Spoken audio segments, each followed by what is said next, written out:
In the previous lectures, we spoke about the origin of secret societies and how they are controlled. And we saw that they originate from Babylon, which gave rise to Kabbalism and also to Islamic secret societies, the Ismailis, the Qarmatites, the Fatimites, the Druzes, and the Assassins, which we haven't dealt with as such. Out of Kabbalism eventually came Gnosticism, which replaces Jesus Christ with the universal Messiah, who today is called the cosmic Christ.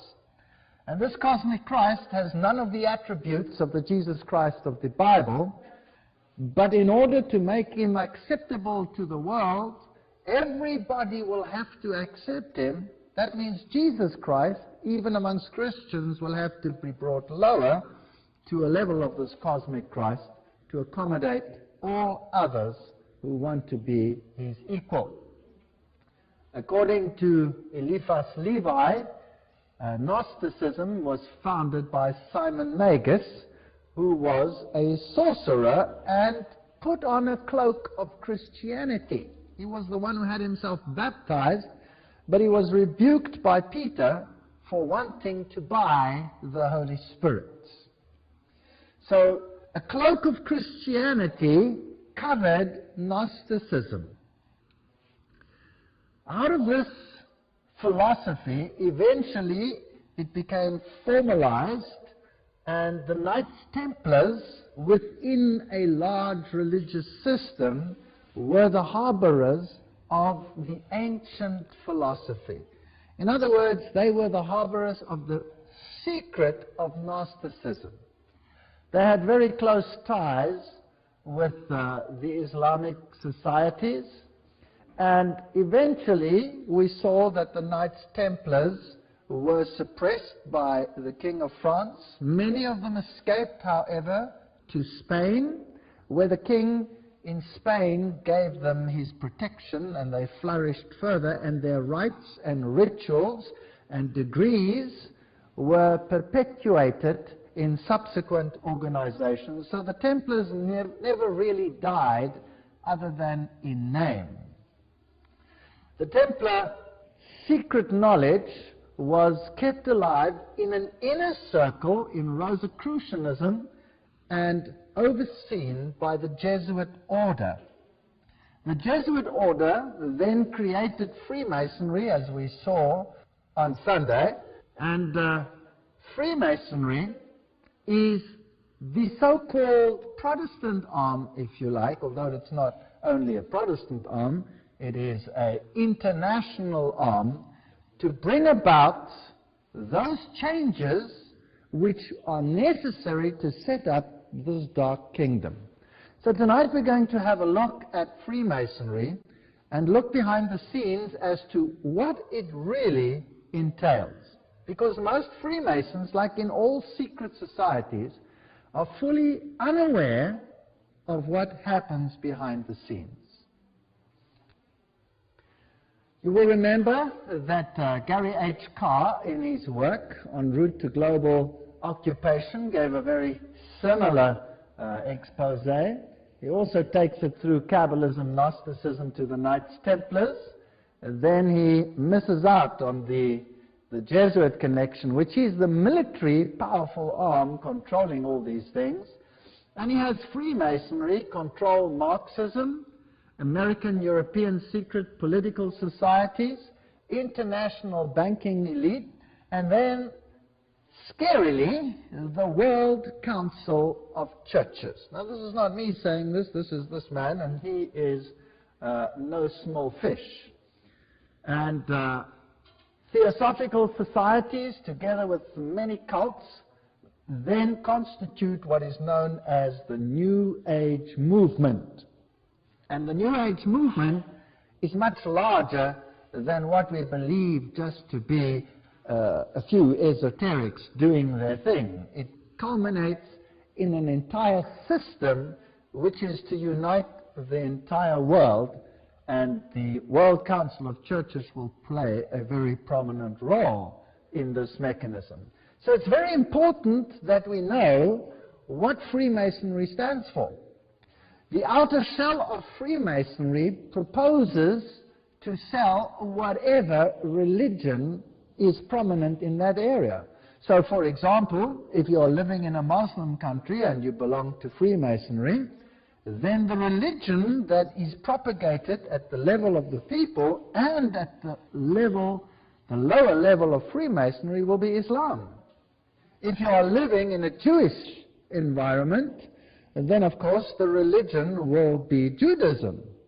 If you are living in a Christian environment, then the Bible will be the central book in a lodge, and as far as the lower echelon of the members is concerned, Christianity will be the basis for the movement.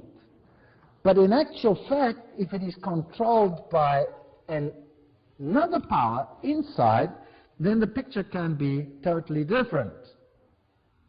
Now, I'm going to quote tonight from the very, very best sources. I'm not going to use any hearsay. I'm not going to use thus said so-and-so and so-and-so about so-and-so through so-and-so. No, we're going to go to the original sources, the very best. The book Morals and Dogma is a book written by Albert Pike. It is considered the central theology of Freemasonry. Only the highest Freemasons received this book, and upon their death, this book must be returned to the lodge. So this is not something that is readily available. Today, you can go on the internet and you can order Morals and Dogma, but you will never receive the real McCoy. Unless you by chance happen to find someone where a Freemason has died and the book has never been returned, and after a few generations somebody finds it, and some of these copies are actually floating around. And there you can find the original information. In my own case, I have many documents because my father-in-law was very, very high up in these issues, and when he died, I obtained a fair amount of information that would probably not be available to most people. And in my researches for many, many years, I searched for the original documents so that we can have it out of the horse's mouth. So if you feel upset about what I'm saying tonight, remember, I will be saying nothing. I will be quoting. And then you make your own minds up as to whether this is so or whether this is not so. Morals and Dogma, the very highest source in Freemasonry. Page 870. The Templars, like all other secret orders and associations, had two doctrines. One concealed and reserved for the masters, which was Johannism. The other public, which was the Roman Catholic. It's quite straightforward. So there is a doctrine that is being taught to the masses, and the masses are the uninitiated. Marx called them cattle. They are also called catechumens. They are called goyim. They are called all kinds of derogatory names. Now, if the outer shell, the teaching of the Templars to the people, was Catholicism, they also, of course, adopted a very pious garb and pretended this was the crux of their religion. But on the inside, they had another religion, and the order that they ascribe to is Johannism. Now, we have many orders of St. John today, many orders. Well, just think about some of the large organizations. You have cathedrals to St. John, where some very strange things happen, as we will see as we go along over time. We have St. John's Ambulance, for example. You know, we could go on and on and on and on, but I don't want to go into too much detail here. All of these are organizations which are philanthropic, seem to be doing a very good thing. They run many, many hospitals. They give huge sums of money to the poor and to the children's hospitals, to the crippled people in the world. And being so philanthropic, it is very hard to pin something negative to organizations that appear to do so much good. And this is actually the best cloak into which to clothe something else that should not be discovered. So whenever you see Johannism, supposedly, of course, from John the Baptist, then eye it with suspicion. So two doctrines, one to the outside and one to the inside. Morals and Dogma, page 820. The Templars were gravely accused of spitting upon Christ and denying God at their receptions, of gross obscenities, conversations with female devils, and the worship of monstrous idols. Now, we discussed that in the previous lecture. The end of the drama is well known, and how Jacques de Molay and his fellows perished in the flames. But, now this is the highest source of Freemasonry. But before his execution, the chief of the doomed order organized and instituted what afterwards came to be called the occult, hermetic, or Scottish Masonry. You cannot get a higher source than this. So according to Albert Pike, Freemasonry continued the legacy of the Templars.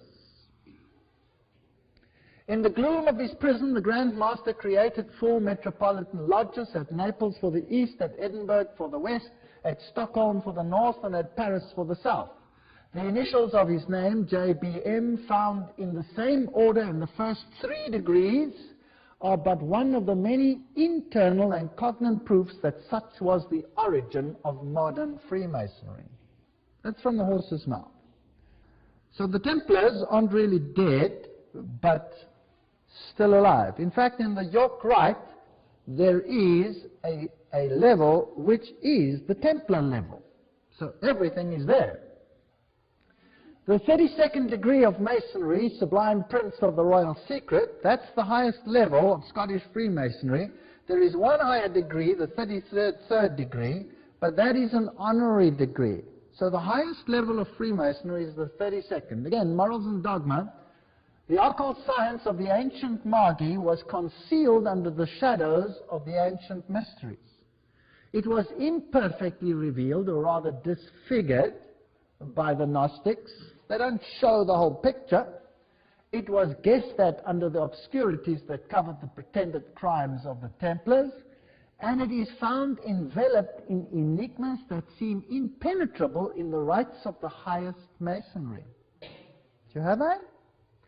So out of the horse's mouth, the mystery of the ancient Magi and the shadows of the ancient mysteries are present and known to the highest levels of Freemasonry. None of the lower levels know anything about this. They come into the lodge and they think it is a Christian society with, well, at least with Christian flavor, if then a Christian lodge, and that they are a brotherhood for doing good unto others. Well, this is San Salvador. This is in Mallorca, where the Templars, of course, found protection under the Spanish kings. And if you go into the Templar enclave, you will find on the altars of the churches, remember that the Templars were an order of the Roman Catholic Church, like the Jesuits are today, the most powerful order within the church. So they were the most powerful order in the church that controlled not only the military aspects, because they were knights, but they also controlled the financial aspects. And the double-headed eagle was part and parcel of their symbolism. 2 heads. Janus had 2 heads. He looked forwards and he looked backwards. If you go into the other churches, you will find them on the altars. There it is above the altar of the churches on Mallorca. Now this is Rosicrucianism. The rose is a symbol of their deity. Now, I really don't get too upset about symbols. If I had to be upset about every symbol, I would have to throw everything out of my house or anything that is manufactured because they all have the symbols on them. We are living in this world, but we don't have to be part of this world. And we can do things whether there's a symbol on or not, because obviously a symbol means nothing. But it's just interesting to know. It's like reading another language. Well, here are some of the occult teachings of Rosicrucianism, where you have the zipharots, the levels that you can attain to, and this is pure Kabbalism. Now you must understand that in the Kabbalah, it is not Yahweh who is the true ruler, it is Lucifer who is the true ruler. But we will come to that as we come later. And the zipharots are emanations of his appearance. So let's ask Morals and Dogma again what it has to say about the Kabbalah, which, by the way, is called the most holy Kabbalah today. The Talmud is called the Holy Talmud, and the Bible is just called the Torah. Isn't that strange? The Bible is called the Torah, and then a book of rules that never appear in the Bible is called the Holy Talmud. And an occult book is called the Most Holy Kabbalah. And I would like to venture so far as that there are very, very, very few rabbis in the world today that are not Kabbalists, which is scary. The Holy Kabbalah, or tradition of the children of Seth, this is of course not true. According to this doctrine, then Seth would have been an apostate already. Or they turn it around, they say not an apostate, an initiate. So there's an internal doctrine for the initiate and a public doctrine for the goyim, for the cattle, just to keep them occupied. Tradition of the children of Seth was carried from Chaldea by Abraham, taught to the Egyptian priesthood by Joseph, recovered and purified by Moses, concealed under symbols in the Bible, revealed by the Savior to St. John, there you have it again, the Johansonites, and contained entire under hieratic figures analogous to those that all antiquity in the apocalypse of that apostle. Okay. So now, he's turned everything around. Abraham, Joseph, Moses were all initiates, and what they taught to the people was drivel. Put it that way, to keep them happy and to keep them uninformed. But on the inside, they had another doctrine. And that's, of course, not true, because Moses wrote the Torah. And everything they believe is the opposite of what the Torah teaches. And the Kabbalah, that book, turns the Torah upside down and makes it occult. The three great lights of the lodge are symbols to us of the power, wisdom, and beneficence of the deity. They are also symbols of the first three sephirots, emanations of this deity, according to the Kabbalah. So the Kabbalah is very, very central in this story. We read on. Every Masonic lodge is a temple of religion, although they are told that it is not a temple of religion. Here, Morals and Dogma says it is a temple of religion. And its teachings are instructions in religion. This is true religion revealed to the ancient patriarchs. Now we've seen that they've turned the ancient patriarchs upside down into occultists in order to sell this to the people, of course, which Masonry has taught for many centuries and which it will continue to teach as long as time endures. Okay, thank you. Let's ask some questions, and we'll ask Masonry to answer it. And the sources we will use are only the highest Masonic writings. And the Freemasons that will be asked to give answers will be of only the very highest degree. So Albert Mackey, he wrote the Encyclopedia of Freemasonry. You cannot get a better source than that. Most of the best lodges, the greatest lodges, have the Encyclopedia of Freemasonry. And he was a 33-degree Freemason, which means he was an initiate. Is Freemasonry a Christian organization? If Freemasonry were simply a Christian institution, the Jew, the Muslim, the Brahmin, the Buddhist could not conscientiously partake of its illumination. So it's not a Christian institution. So why is the Bible there? It's there as a symbol, as we saw, of the first three sephirots.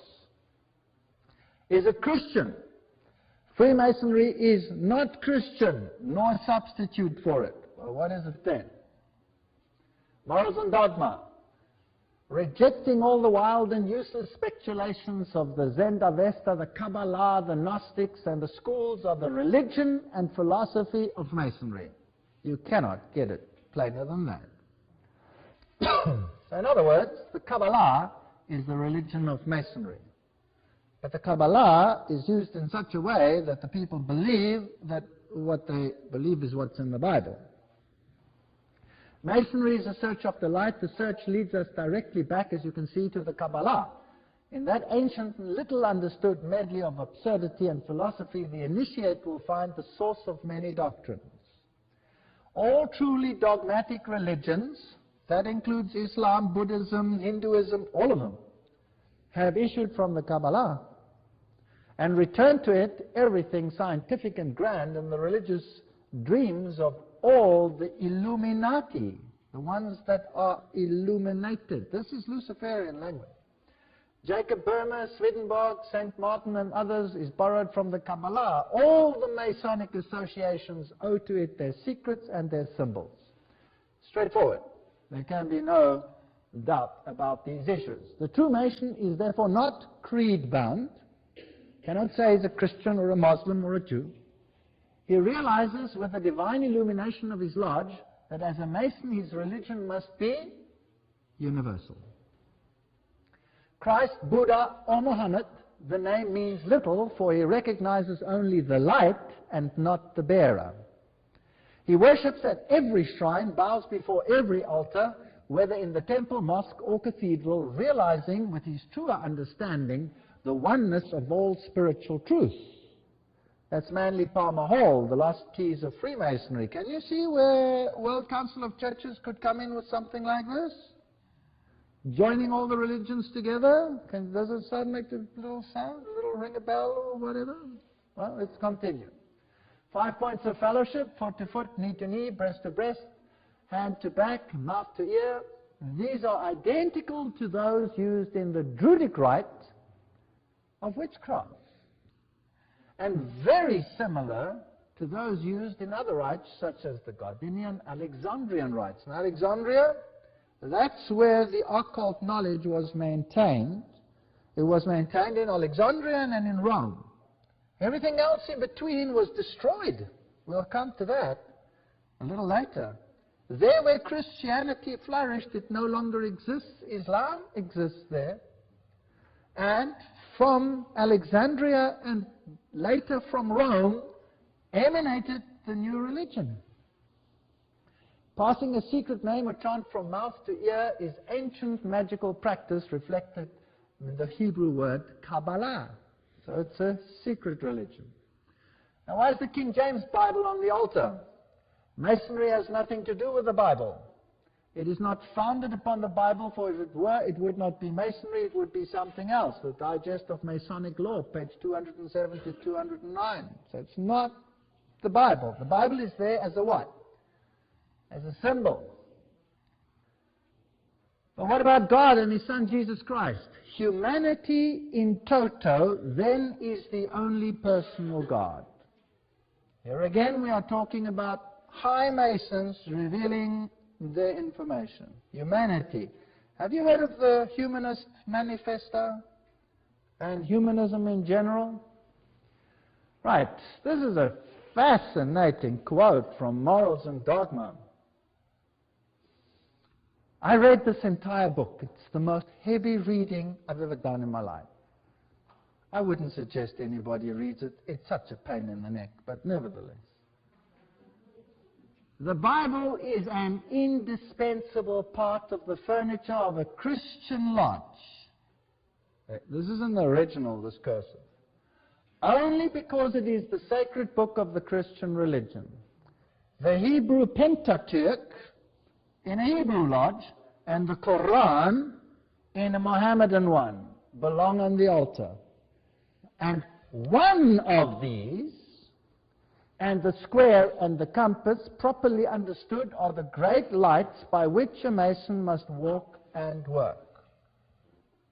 Okay, which one?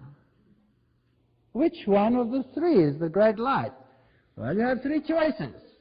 It could be the Bible, it could be the Pentateuch, or it could be the Quran. I won't reveal it to you tonight, but it'll get clear which one it is. Masonry teaches that redemption and salvation are both the power and the responsibility of the individual Mason. Saviors like Hiram Abif, they have a ritual where they go through the raising of Hiram Abif, can and do show the way, but men must always follow and demonstrate each for himself his power to save himself. To build his own spiritual fabric in his own time and way, every man in essence is his own savior and redeemer, for he does not save, if he does not save himself, he will not be saved. All right, now it's getting a little bit clearer. Do we need Jesus Christ in all of this? Not really. The Masonic author Pearson admits the Masonic legend stands by itself, unsupported by history or other than its own traditions, yet we readily recognize in Hiram Abif, this is the one who is symbolically raised from the dead when a Mason in his ritual is called out of the coffin to rise up and receive new life. We recognize Osiris of the Egyptians, the Mithras of the Persian, the Bacchus of the Greek, Dionysius of the fraternity of the Artificers, and Attis of the Phrygians, whose passion, death, and resurrection were celebrated by these people respectively. So in other words, the ancient religion which counterfeited the religion of salvation in Jesus Christ is the religion of Masonry. So it's the old pagan religion which has another deity.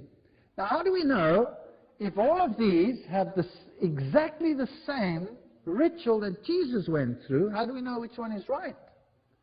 The answer is the book of Daniel in chapter 8 and 9 give the precise time when the Messiah would be born and the circumstances.